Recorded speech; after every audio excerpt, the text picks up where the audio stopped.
Libro La Granja Gresham, del autor Anthony Horowitz. Capítulo 11. La fuga. Al día siguiente, uno antes del cumpleaños de David, el capitán Malasangre regresó a la isla. Era jueves y había traído 3 cajas de provisiones. Una gran fiesta se preparaba para la noche siguiente, y David no dudaba de que él sería el supuesto invitado de honor. Pero no tenía intenciones de asistir. Si las cosas salían como esperaba, el invitado de honor estaría en un tren rumbo a Londres antes de que nadie se diera cuenta. El sol se había ocultado ya cuando Julia y él, agazapados detrás de una duna, veían al capitán y a Gregor descargar la última caja de provisiones. El bote había llegado tarde ese día, pero ahí estaba, la última oportunidad de David. Apenas había pronunciado palabra desde su encuentro con las cabezas, y Julia también estaba extrañadamente callada, como si algo le molestara, pero fue ella quien rompió el silencio. No va a funcionar, dijo. Te digo, David, que no hay lugar en la lancha donde puedas esconderte, no sin que él se dé cuenta. No nos vamos a esconder en el bote, contestó David. Entonces, ¿qué vamos a hacer? Robarlo. Exactamente.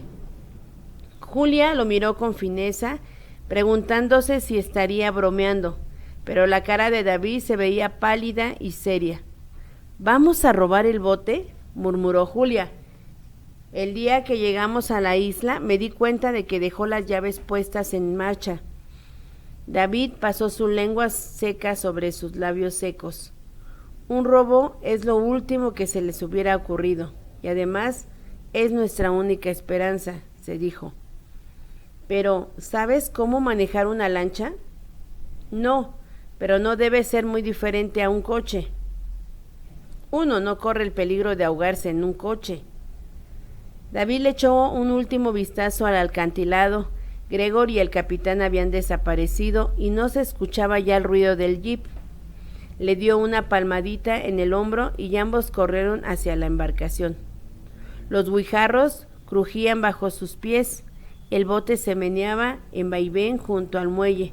El capitán Malasangre no había echado el ancla al agua, pero amarró la lancha a un poste con un nudo que se veía como 6 serpientes metidas en una lavadora.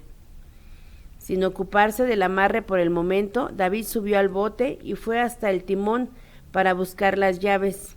La cubierta se la dio por el peso y por un espantoso momento pensó que se había equivocado, que el capitán llevaba las llaves consigo. Pero entonces el bote se inclinó del otro lado y vio el llavero, una calavera verde esmeralda que se balanceaba al final de una cadena. La llave estaba en su lugar. Respiró hondo.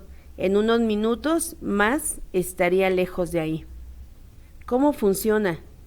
Julia había subido ya al bote y estaba parada a sus espaldas. Con voz retadora le pedía que le explicara cómo se hacía funcionar aquello. David recorrió los controles con la mirada. Había un timón, eso era fácil, y una palanca que seguramente servía para mover la lancha, para atrás o para adelante. Pero en lo que respecta al resto de los botones, contactos, compases, agujas, bien podían haber sido diseñados para enviar el bote directo a la luna en un viaje sin retorno. Y David no tenía ni la menor remota idea de ello. ¿Cómo funciona, pues?, volvió a preguntar Julia. No es difícil. David la miró con enojo. Solo tienes que darle vuelta a la llave. Entonces, ¿por qué no lo haces? Ya voy. Lo hizo. No pasó nada. David dio la vuelta a la llave nuevamente. Esa vez la dobló tanto que estuvo a punto de romperla por la mitad. Pero aún así el motor se negó a toser. Ni siquiera quiso casparear. Siempre podemos nadar, comenzó a decir Julia. En ese preciso momento David descubrió un botón rojo que estaba arriba de la llave y lo presionó. Enseguida el motor empezó a zarandearse ruidosamente, mientras el agua en la popa comenzó a echar humo y a burbujear. Voy a ver el nudo de la amarra, dijo David, soltando el timón. No.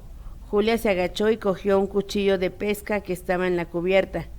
Tú quédate en los controles, yo me encargo del nudo. El bote estaba amarrado por la punta y para alcanzar la cuerda, Julia tuvo que trepar por el bote de la embarcación y luego brincar al muelle. Se paró junto al poste y comenzó a trabajar.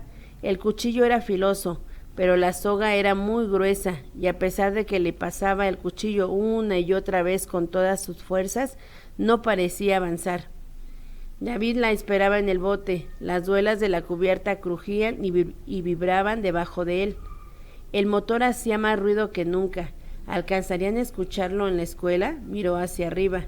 Se quedó petrificado. El capitán Malasangre venía de regreso. El viento debió llevar el sonido del motor por encima del acantilado. O quizá se percataron de su ausencia a la hora del té, lo que fuera. El resultado era el mismo. Los habían descubierto y ahora el capitán Malasangre y Gregor bajaban a toda velocidad en el jeep en dirección al muelle.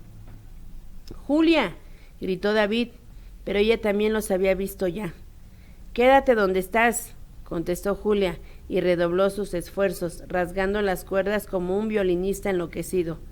Llevaba ya media soga cortada, pero Gregor y el capitán se acercaban más y más a cada segundo. Ya casi llegaban al pie del acantilado.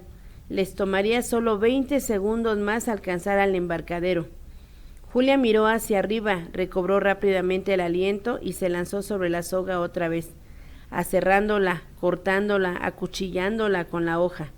La soga ya estaba toda deshilachada, los hilos separados, pero todavía rehusaba a partirse por completo.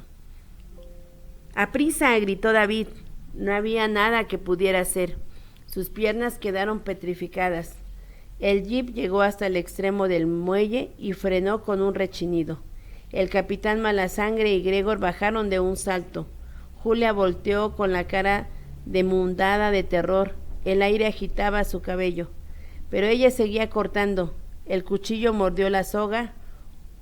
Otro cabo se soltó. Gregor iba a la delantera. Arrastrando los pies avanzaba por el muelle en dirección a ella.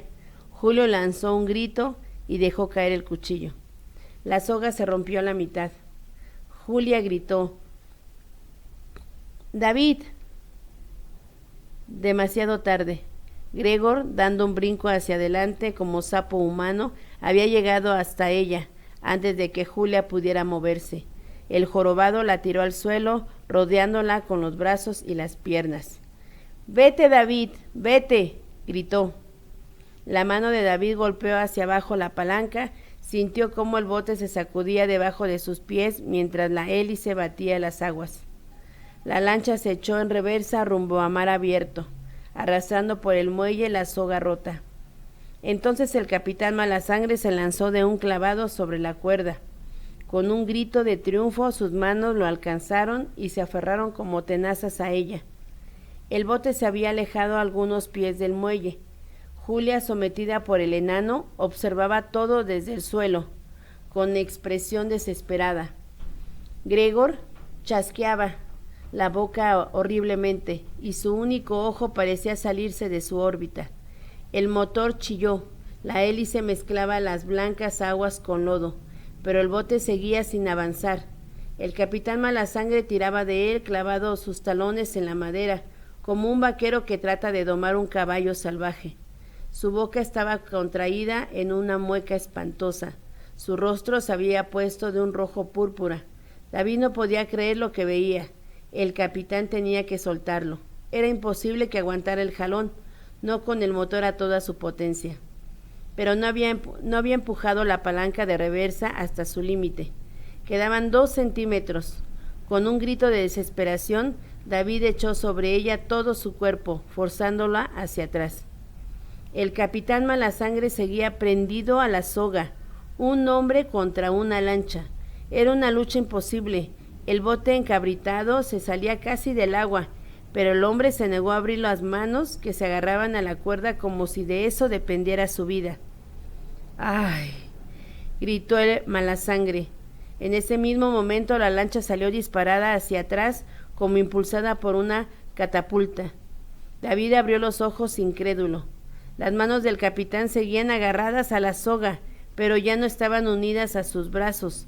La fuerza de la máquina las había arrancado limpiamente, y cuando el bote salió volando con una suave chapuzón, cayeron al mar como dos pálidos cangrejos.